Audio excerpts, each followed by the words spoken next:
どこが無料やねん。かっけえ。信じるか信じないかはあなた次第です。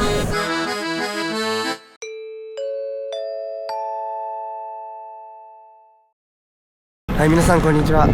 僕は今ね、ナポリっていう場所からイタリアの首都ローマにやってきました。今からローマ観光していきたいと思います。イタリア間をね移動する際、バスが結構安くていいんですけど、だいたいねフリックスバスか板バスっていうバスの2種類が、主流で、板バスの方が基本的に安いんですけど、たまにねフリックスバスの方が安い時があります。今日の夜またここに戻ってきて、バスでまた別の都市に向かうんですけど、荷物ね預けるのが1日1000円以上かかるんで、今日持ち歩きたいと思います。高すぎやろマジで。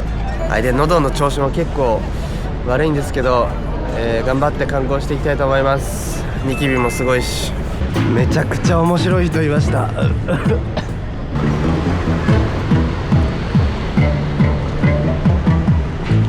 ちゃんとうまいのおもろい。ということで、最初にねバチカン市国っていう世界で一番小さな国に行きたいと思います。はい、こちらがね世界で一番小さい国の入り口でございます。はい、今荷物検査して中入ってきたんですけど、結構荷物検査厳重で、中こんな感じです。人やばすぎ、もうライブ会場レベルで人います。はい、で目の前の人たち多分日本人のツアーの人たちですね。でこれが、世界で最も有名なんじゃないかと言われているサンピエトロ大聖堂です。はい、柱の一つ一つもね全部細かいし、めちゃくちゃ広いし、めちゃくちゃ綺麗です。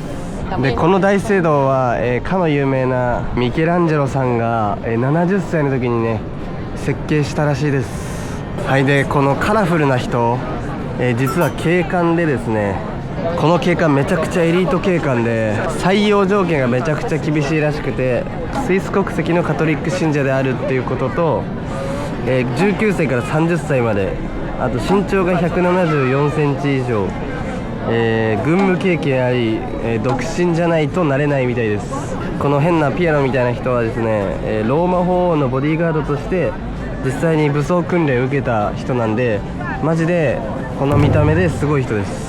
人は見た目によらねえってことですね。いや人やば、これちょっと入れんて、どうしよう。一応中無料で入れるんですけど、この列並べってことでしょ。無理だって。で多分今日人が死んだのかお祭りなのか分かんないんですけど、それでこんだけ人がいますね。で多分中は入れないみたいです。はい、でバチカン市国ができた経緯なんですけど、1861年にイタリア王国が、建国しまして、1870年にねここのローマもイタリア軍に占領されたんですけど、ここにいた教皇たちはなんか反発して、自分たちはイタリアじゃなくてバチカンの囚人だみたいなのを言ったらしくて、それでもうなんか意地みたいなので、残ってイタリアがねもういいやってことになって、ここはねバチカン市国ということになったみたいです。カトリック信者のね巡礼地にもなってるみたいで、理由としてはね、ここにイエス・キリストの弟子のペテロさんっていう方が眠ってるからだそうです。地下にね墓地があるみたいです。だからキリスト教徒の人にしたらね、ここは結構大事な教会というか大聖堂みたいですね。はい、バチカン市内の街並みはこんな感じで、結構カラフルで可愛い感じです。はい、でこのバチカン市内はね800人しか住んでなくて、ほとんどの人がね聖職者みたいです。一般市民は、ほとんどいないみたいです。でコインもユーロ圏なんでユーロ使われてるんですけど、バチカンのとこだけ発行されてるコインがあって、ローマ法王のね顔が印字してあるみたいです。限定ものみたいな。だからコインマニアに結構人気みたいです。ちなみに僕はめちゃくちゃ興味ないです。はい、バチカン市内は水筒の持ち込みは禁止みたいです。傘もダメみたいです。はい、ちなみにバチカンではですね、本物の、ね、エクソシスト、悪魔払い師がいるみたいで、その人たちねまさかの法王から認められた、公式に任命されてる人らしいです。でおもろいのが、悪魔払いの専門トレーニング課程みたいなのもあるみたいです。なんやねんそれ。年にね数千件は依頼が来るみたいです。でこのバチカンの地下には禁断の図書館ってのがあるんだよね。でここは一般公開されてなくて、イエスの血統の記録と遺産として抹消された聖書外文書と地球外生命体との接触記録が保管されてるって言われてるんだよね。信じるか信じないかはあなた次第です。ちなみに僕は信じないです。バチカン市国まだまだおもろい話がありまして、まさかのね隠された地下道みたいなのがあるらしくて、これは本当にあるみたいで、今からねその地下道がつながってるサンタンジェロ城っていう場所に向かいたいと思います。サンタンジェロ城っていう場所に来ました。この城ね、歴史が結構面白くて、城ってついてるんですけど、もともと一番最初は円形のお墓だったみたいです。当時はね真っ白な大理石に覆われて、頂上にはね、黄金の戦車が飾ってあったみたいです。一番最初はローマ教皇のお墓だったみたいです。でやがてねローマ帝国が衰退して墓がね略奪されて、当時ね貴重だった大理石とかもねひっぺがされたみたいです。ひっぺがしたらなんか防衛の砦として使えそうやってことになって、今の形になるみたいです。はい、で実際中に入ることもできて、料金はこんな感じです。中世からねルネサンスにかけては、この城はね政治犯とか裏切り者とかをね閉じ込める牢獄として使われたみたいです。有名なガリレオも幽閉されたみたいです。ということでここがナボーナ広場っていう場所です。ローマの休日っていう映画に出てたみたいです。結構デカめの彫刻があります。はい、彼は何を恐れてるんでしょうか。で近くでは大道芸みたいなやってます。こんな暑い中大変やな。結構絵を描いてる人が多いです。これは強敵だな。For free because I like your country. Oh, thank you. You China? For free because I like your country. You China? Japan. Japan. Oh, nice country. Thank you. Senegal. Your name? Taka. Samba. Samba. Yeah. It's elephant. Longer life from Africa. Wow. Have a good day. Good day. Put your hand. Oh, thank you. Aka. Have a good day. Yeah, thank because you. I live in here 5 years, my business no good. Oh, She helped me some money. It's good for me for my family. Something. I No, don't have cash right now. Something. I don't have cash right now. No, it's good for me. Coins. Coin? Yeah, coins. So I don't have cash. No coin. No coins. Sorry. No bankmat here. Bankmat. So it's okay. Thank you. Have a good day. Hi, have a good day. どこが無料やねん。ローマにもねインドみたいな人はいっぱいいます。はい、気をつけましょう。なんかラボーナ広場の隣のとこ入れそうなんで入ってみたいと思います。中こんな感じで結構すごいです。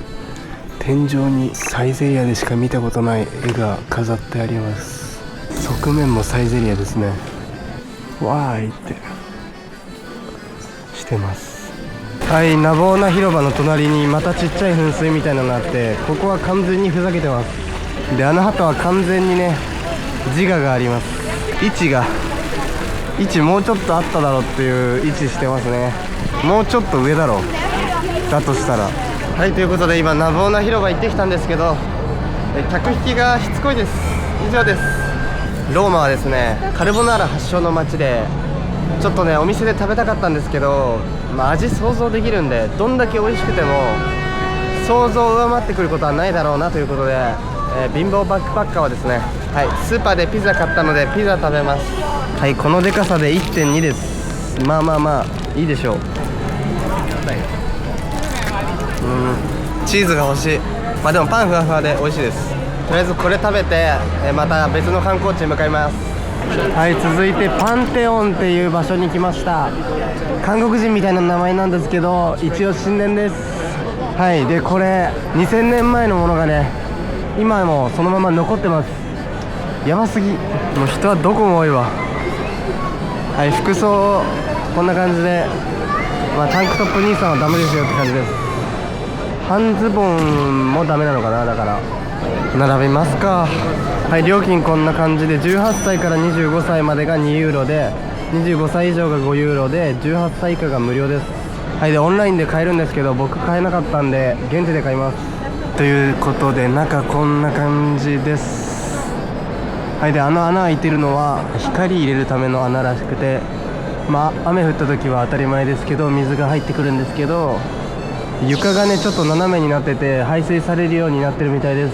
年齢のやつね、あれヨーロッパの人だけみたいです。外国人みんな5ユーロかかります。はい、で中こんな感じです。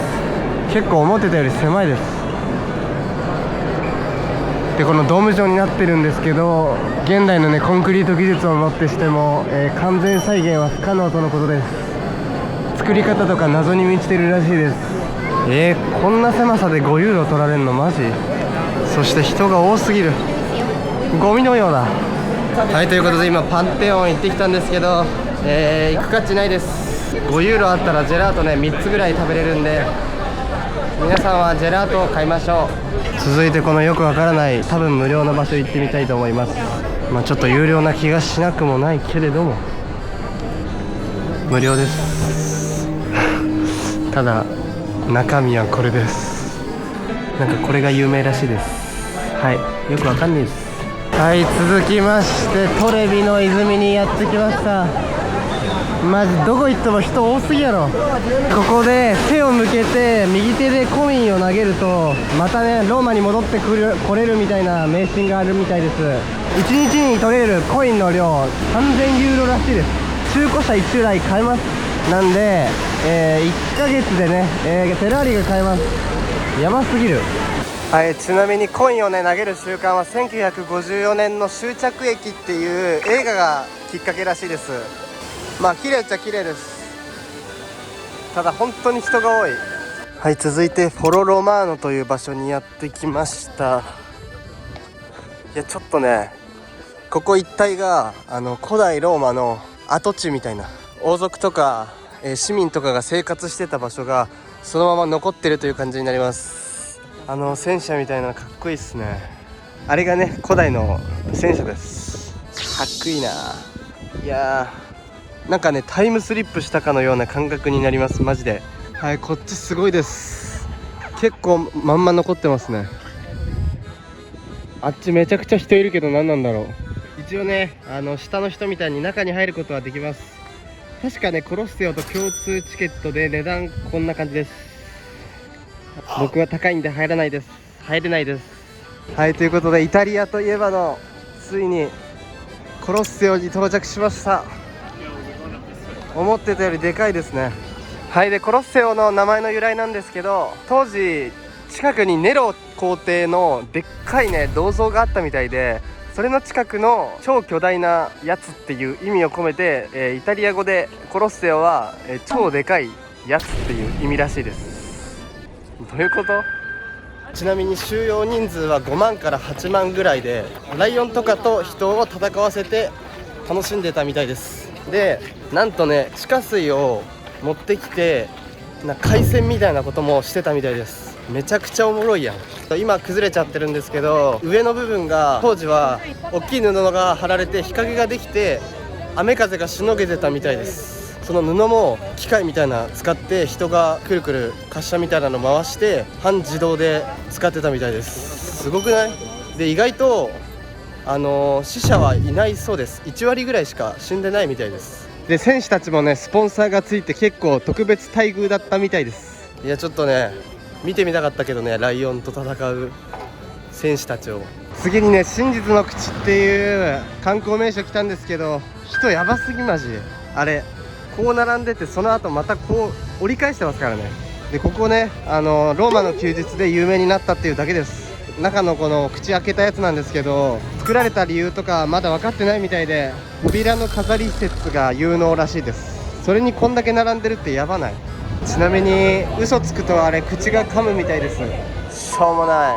はい、真実の口は結構歩くんですよ。歩いてあれは結構きついです。肩がブチ切れそう。もう帰ります。はい、皆さんこんにちは。ローマからベネチアっていうところに来ました。で今回僕が泊まってるホステルがこちらのアンダーベニスホステルっていう場所で、ベネチアでね一番安いです。でここのホステルはねベネチアの中にあるんじゃなくて、ベネチアからちょっと離れたベントレっていう都市にあります。一駅で行けるんで、全然ね朝ベネチアの風景見ながら起きたいですみたいな、プリンセス以外は、ここでいいと思います。はい、でベネチアまではバスか電車で行けて、電車が早くて一番安いんで電車で行くことをお勧めします。ちなみにバスは多分あれです。あそこから乗り込みますね。で電車はこのヘレニトレインズっていう場所で乗ります。改札はないんで、このチケットカウンターみたいなので買います。片道 1.5 ユーロです。はい、チケット結構デカめです。線路とホームの距離近すぎて低すぎますね。でタバコが大量に捨ててあります。イタリアっぽいなここは。でちょっと乗る場所わかんないんですけど、とりあえず人の流れについていきたいと思います。みんなどうせベネチア行くでしょ。やばい、ちょうど来てる。多分これだ。人いっぱい乗ってるし大丈夫なの。はい、車内こんな感じです。座ります。 No, vale, devi prendere questo. No, devi prendere il binario 11. 声でっか。はい、ということで一応ベネチア着きました。でかっ。はい、ちなみにねベネチアは、水の都って呼ばれてて車は走ってないです。なので本島の中はだいたい船か徒歩しか移動手段はないです。はい、でここがチケットカウンターで1日 9.5 ユーロで1日券だと25ユーロなんで、1日券買った方がねお得です。まあ僕はちょっとお金ないんで、歩きだけで行きたいと思います。で入り口なのにねめちゃくちゃ人多いわ。ちなみに天気はもう見ての通り曇天大曇り。絶対ね晴れてた方が綺麗だと思うんですけど、はい、で橋から見える景色もう綺麗。いやでも絶対晴れてた方がねもっとね綺麗だと思う。いや曇りなの残念すぎるやろ。ひっそりとバーガーキングありました。うわもう入り口入って数分なんですけど1分とかなんですけどもう綺麗や。はい、でこの街ね、島全部が、ユネスコの世界遺産に登録されてます。で100年後にはねまさかの沈むそうです。なくなるみたい。今の時代に生きててマジで良かったです。僕が100歳の時にちょうどなくなるらしいです。で落書きは意外とあるっていう。世界遺産に落書きすな。このねベネチアは簡単に言うとインスタ映えを狙ってる女の子が来る場所です。すいません。でも本当に全部どこ切り取っても綺麗です。水はちょい汚いぐらい。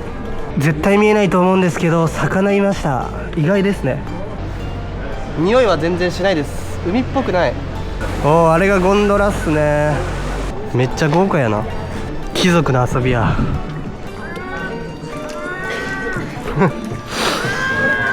めっちゃすごい訴えてる。すごい本当に街が全部水で浸食されてる。はい、人の流れはあっちなんですけどちょっとここそそりすぎるんで行きたいと思います。やっぱ旅はこうでなくっちゃ。うわーなんか嫌な予感すんな。日本語書いてある。自由フリーって書いてある。仮面なんだっけこれ。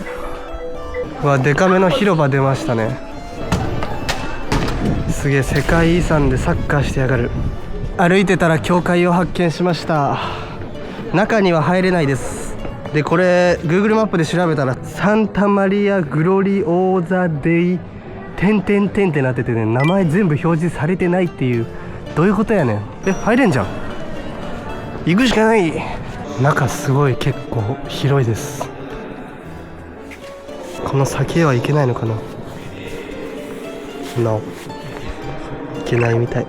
はい、近くにはね、お店が開かれております。この牛が欲しいんで値段聞いてみます。売り物じゃないけど置いてるみたい。なんでやねん。次この豚欲しいんで値段聞いてみます。ピック35 35ユーロです。すげえお店発見しました。毎日好きなもの食べて幸せそうな顔してますわ。三人格仮面ですね。ちょっと入ってみるか。やってね。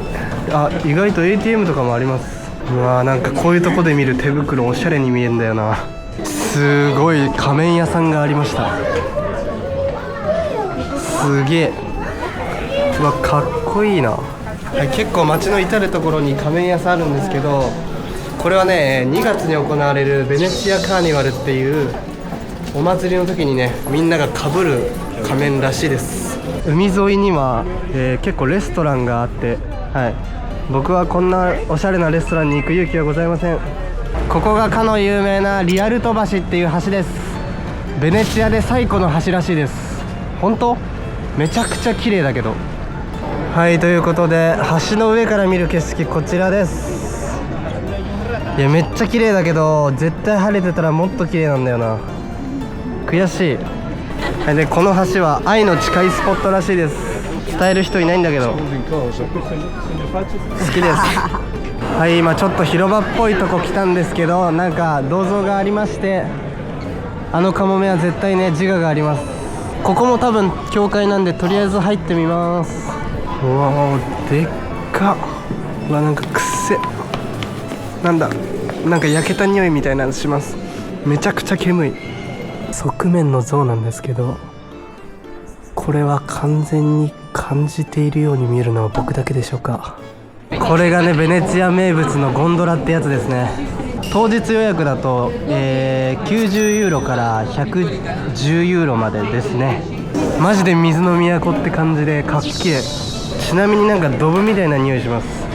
はい、でゴンドラ乗るのオンラインのね、ツアー会社使った方が安くて、ゲットユアガイドってやつかクルックを使うと相乗りにはなるんですけど、約6600円ぐらいでした。でゲットユアガイドの方がちょっとだけ安いです。天気が結構曇りだから見て決めようってことで、ちょっと今めちゃくちゃ迷ってます。いや、せっかく来たから乗りたいんだけど、曇ってるから綺麗な景色が見れるか不安っていうので迷ってます。ゲスがあります。ゲスです。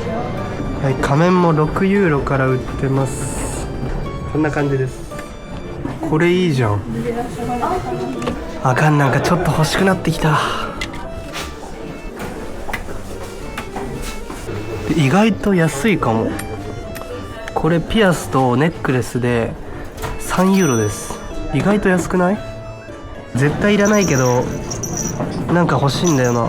これケツに入れる。いや、本当にどこを切り取っても綺麗です。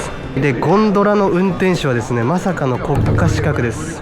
歌のねうまさとかが結構評価されるらしいです。ちなみにゴンドラ左右非対称に作られてて、今ちょっとこう斜めになってると思うんですけど、これわざとそうなってて、片っぽだけね漕ぐとまっすぐ行くように、わざと斜めに作られてます。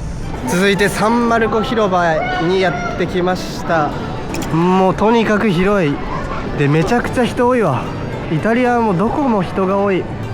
ここはですね、ナポレオンがヨーロッパで最も美しい広場と称えたみたいです。カモメが発狂しております。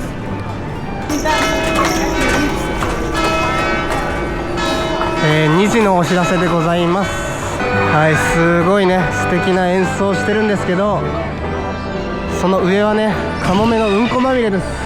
めちゃくちゃ有名なカフェがあって、このフローリアンっていうカフェがめっちゃ有名で、なんとここ1720年から創業してるみたいです。約300年前からねやっている世界最古のカフェの一つらしいです。今鳴ってないんですけど生演奏をしてます。いや、可愛すぎ。中こんな感じです。はい、演奏し始めました。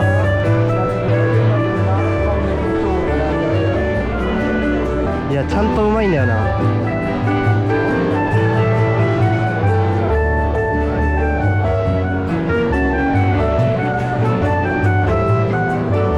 ちなみにメニューこんな感じで、一番安いのがコーヒーですね。7ユーロです。いや、もうえぐいてさすがにいけないです。ごめんなさい。大曇りですが、なんかのどかです。いや、これ絶対晴れてたら気持ちかったやつだよ。はい、続いてサンマルコ寺院入ってみたいと思います。いや、相変わらず装飾がえぐいです。で、上に登ってる人は、金持ちですね。金払えば登れます。ちなみにあれモザイク画って言うんですけど、絵じゃなくてね、ちっこいタイルみたいな石をねはめ込んで絵を描いているということで、めちゃくちゃすごいです。この広場ね、時期によっては浸水するみたいです。で、これどっから入るの？入館無料って聞いてたんだけど、なんかオンラインで買う必要があるみたいです。で今日はもう入れないみたい。オンライン売り切れみたい。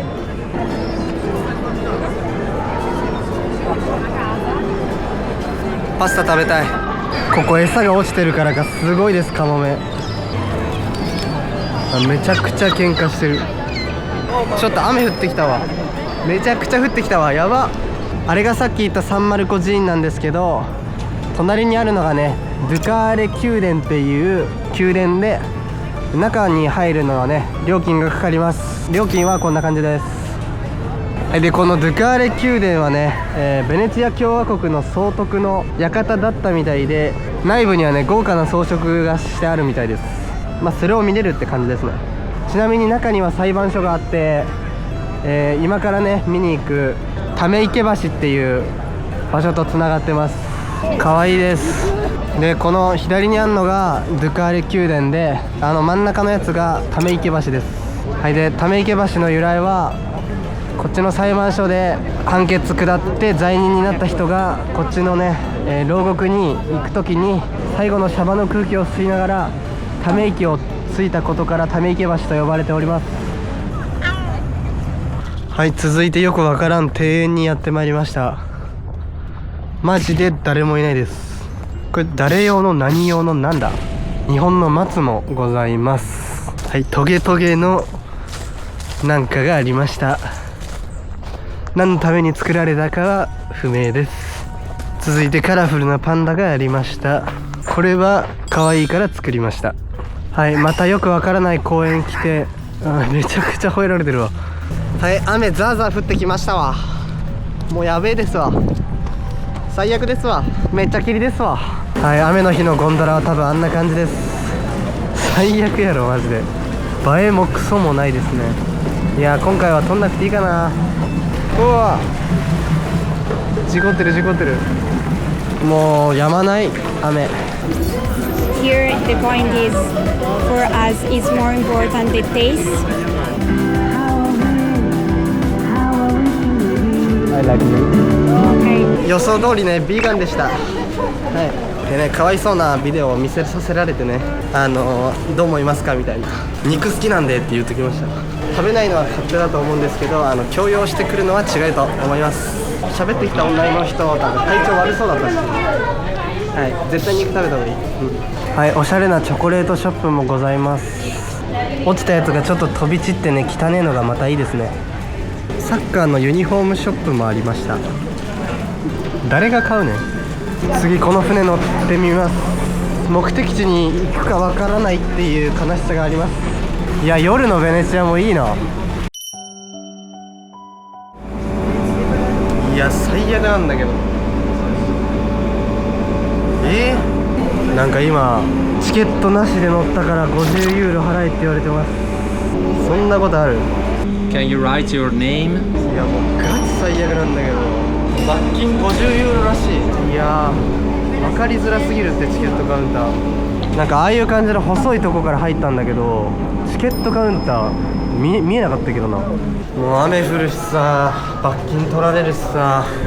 まあ今回は僕が悪いんですけど、今からねそのライトアップされた橋見に行くんですけど、これで綺麗じゃなかったらマジで綺麗そうなんだけど、橋全然綺麗じゃねえわ。向こう岸までね橋がなくて仕方なくね船使ったんですけど、マジ最悪だわ。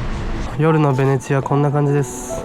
暗い。はい。ということでベネチア行ってきたんですけど、終わり良ければ全て良しという言葉がある通りですね。終わり悪ければ全て悪しです。あれね、経緯説明すると、ライトアップされたねリアルト橋見て最後帰ろうと思って、来た道とね違う道で帰りたいと思って別の道使って帰ってたんですけど、気づいたら通り過ぎちゃってて、で戻るにしてもめっちゃ遠くて、橋がなくて反対側の岸に行けなくて、仕方なく船乗ってみようと思って、なんか2ユーロって聞いてたんで乗ろうと思って乗ったら、まさか違う船で、たまたまねしかもチェックする職員の人がいて罰金取られました。もうね最後の最後で最悪です。水の都っっていう感じで結構異世界感はあったんですけど、曇ってたっていうのはあると思うんですけど、別に言うほどそこまででした。あと物価が普通のイタリアの 1.5 倍ぐらい値段がします。高すぎる本当に。しかもユーロが今めちゃくちゃ高くなってて、ヨーロッパ入ってユーロずっと高くなっててさ、はい、なんであんま全力で楽しめなかったです。で雨降ってね、今足もぐちょぐちょだし、服もびしょびしょだし、いや本当にねついてないんですよね。YouTube 的にはついてるのかもしれないですけど、もう僕的には最悪です。ちなみに明日大晴れです。もうねついてなさすぎる本当に。なんで個人的にベネチアは、イタリア来るんだったら行ってもいいかなレベルです。わざわざベネチアに足を運ばなくてもいいかなと思いました。はい、ということでこの動画が面白かったらチャンネル登録とグッドボタンよろしくお願いします。また次回の動画でお会いしましょう。バイバーイ。